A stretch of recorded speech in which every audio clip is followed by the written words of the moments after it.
Are you having as much trouble as I am getting rid of the EGR code, PO401 or PO403 on third generation Prius? Well, I finally solved the problem.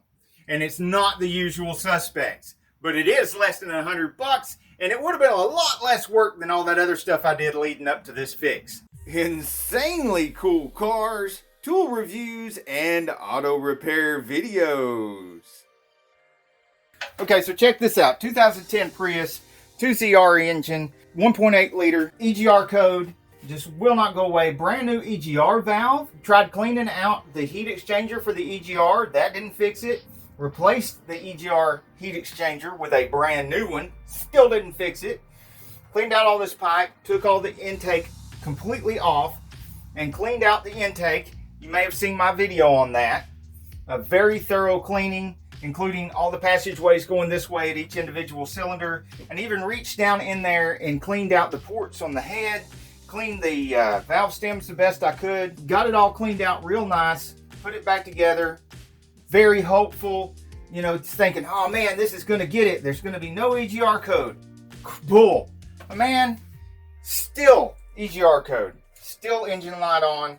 I mean, what else is there to do? Luckily, I didn't start pulling the wiring harness apart looking for wiring, because what I found out, drum roll please, voila, the ECM.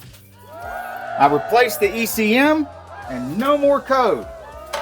In order to do that, I took these bolts out. They were, let me get you down here where you can see. I took these two bolts loose right here.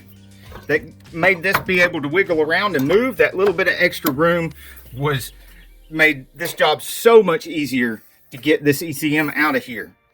And right here were two screws, two screws that I took out here. I had to use a stubby screwdriver, Phillips head stubby.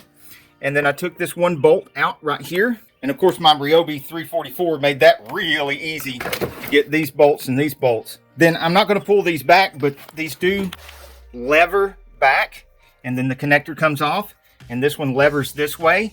I'm afraid to pull them back to show you right now because there's no code right now, and I don't want to mess with anything. I don't want that code to come back. The EGR PO401, and it just would not go away until I finally replaced the ECM. As always, with all my repair videos, if you came up with a different solution that fixed your car, or you had a slightly different problem with a slightly different solution, please explain that in the comments below. It could help somebody, because most people are watching this video because they have a problem, they need help. Please try to help each other out in the comments. And if you need to share pictures or a little bit of video or something to explain what it is that you did on your repair job, we have the Sane Auto Facebook page for that. Till the next video, get off the couch and get dirty. Hey, if you like this video, we got a whole lot more. We've got tool reviews, we've got repair videos, we've got show car videos, hot rods, mod rods, you name it.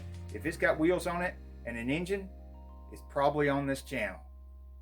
So subscribe, like, and binge watch Sane Auto. Binge watch Sane Auto.